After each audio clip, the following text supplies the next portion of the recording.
Welcome to the LCU, or as we dubbed it, the LEGO Cinematic Universe. With 3 theatrical movies, a ton of straight-to-video titles, and another sequel along the way, this LEGO tower cannot be stopped. And each film features some great secrets, hidden moments, and deep Easter eggs. Watch as we go brick by brick to unveil some of the biggest secrets from the LEGO Movie, the LEGO Batman movie, and the LEGO Ninjago movie.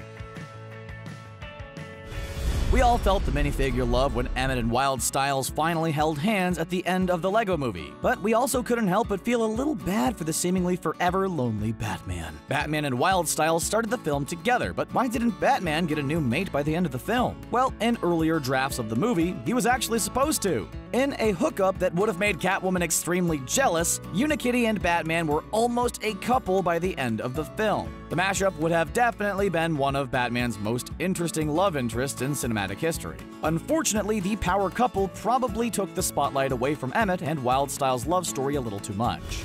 Near the end of the LEGO Movie, the big reveal comes when Emmett enters the real world, and we find out all of the events have been caused through the playtime of a young boy. When Emmett goes into the real world, he travels through a paper towel tube labeled the Magic Portal. While the name seems innocent enough, and something a child would apply to such an imaginative play device, the Magic Portal actually has some deep-rooted LEGO connections. The name is actually the title of a hugely influential brick film, which is a term for a fan-made stop-motion LEGO movie. These films are typically made with minifigures. The Magic Portal brick film was made in 1989 by an Australian filmmaker named Lindsay Flay.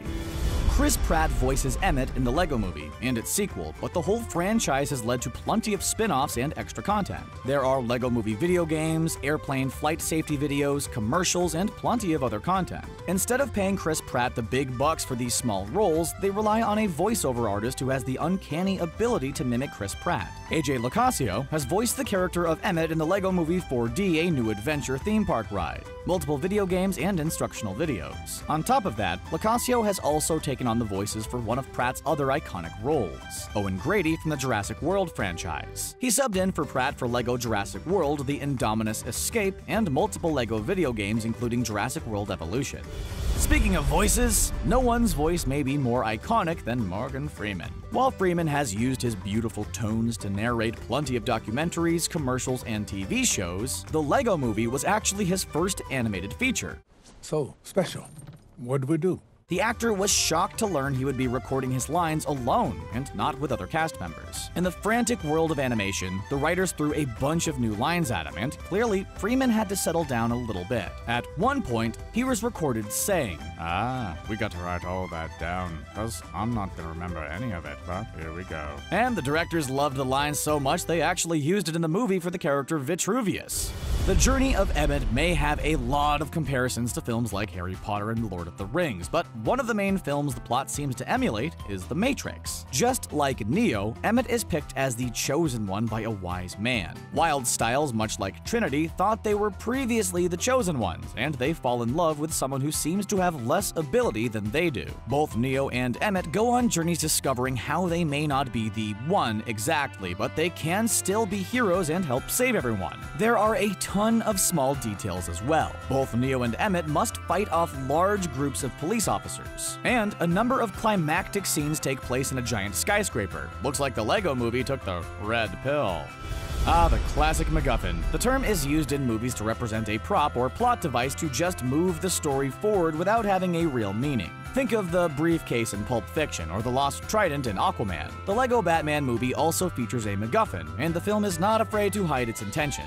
During the airplane attack scene in the film, look at the airport and airplane to spot the name MacGuffin Airlines. Gotham Tower. This is MacGuffin Airlines, Flight 1138. The movie is basically admitting the airplane is just used for a cool action scene to open the movie and in no way significantly helps the plot. Batman is definitely a loner in the LEGO Batman movie, and he seems to like it that way. As we take a look at his isolated life, we quickly see his interest in movies as he watches an emotional scene from the Tom Cruise film Jerry Maguire. You had me at hello. Love it. The movie clip is not just a random choice from Warner Bros. library. Tom Cruise's famous "You complete me" line was also used by the Joker in The Dark Knight. You complete Me. Talk about coming full circle. And here's another fun tidbit for you. Even though the clip from Jerry Maguire is live action, the movie marks the very first time Tom Cruise has ever appeared in a feature-length animated movie. It's about time he voiced a character already.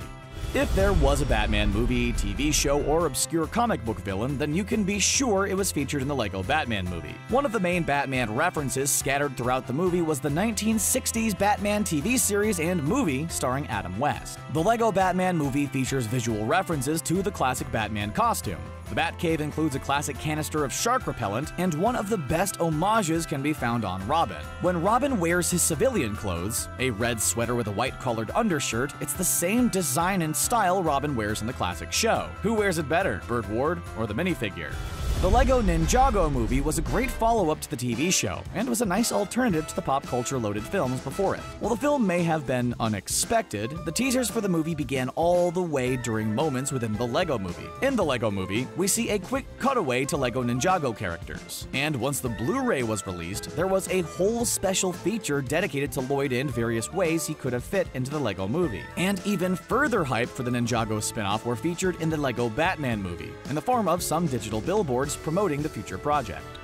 Because all of the Lego movies are children's films, there tends to be a happy ending. But these movies tend to take things one step further, especially when it comes to the villains. In every one of the movies, the villains have some form of redemption and end up turning nice. We see Lord Business and his real-life counterpart allow the Legos to be free of the super glue freezing them all in place. In Lego Batman, Joker nearly blows up Gotham City, but he ends up helping Batman save the city along with a slew of other classic DC comic villains. And in Lego Ninjago, we see Lloyd's father, Lord Garmadon, share an emotional moment with his son as he cries tears of fire and gets spit out from the stomach of Meowthra.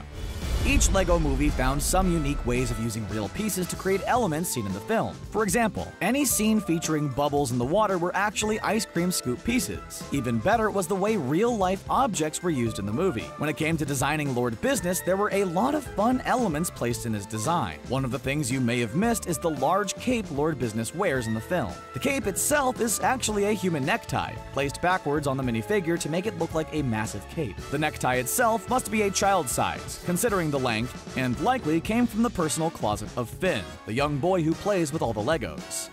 The Lego movie featured a great mix of heroes and characters from multiple genres and franchises, including the Teenage Mutant Ninja Turtles, Indiana Jones, and Star Wars. No one was more represented than DC Comics. Among some of the great heroes seen was the first ever big screen debut of Wonder Woman. There's a small moment in the movie where Wonder Woman gets handcuffed by a male officer, and has an upset look on her face. The quick moment is actually a callback to one of her comic book weaknesses, which has been written out over the years due to its insanity. In the early comics, Wonder Woman would lose all of her powers if her hands were bound together by a man. And this small moment showcases the odd origins.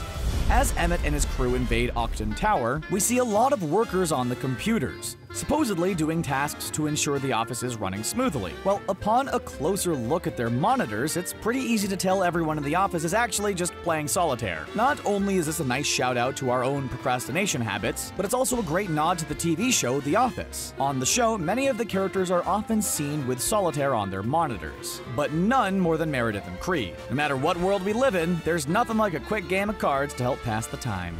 The name Emmett seems like an ordinary name for an everyman character in the Lego movie, but there's clearly a little more work that went into the name. Depending what country of origin you look into, there are multiple meanings of Emmett that can apply to the character. The first is the Hebrew meaning of universal and truth. Emmett uncovers the truth about the prophecy, the piece of resistance, and the Lego world he lives in. The Cornish meaning of the name means ant, and ants work together as builders, applying directly to Emmett in this case because he is a construction worker who has a team of other builders who work together on various creations.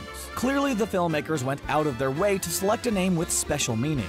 One of the best parts about watching any of the Lego movies is the ability to build and recreate a number of scenes, thanks to past Lego sets and Lego sets released exclusively for the movie. Out of all the sets and minifigures, one of the hardest ones to get your hands on may be the Green Lantern. The design used for the minifigure in the Lego movie is based off a 2011 Comic-Con exclusive release. This makes the design extremely rare, and sells for over $100 on websites like eBay. Maybe stick with the generic Green Lantern figure when recreating some of the movie scenes.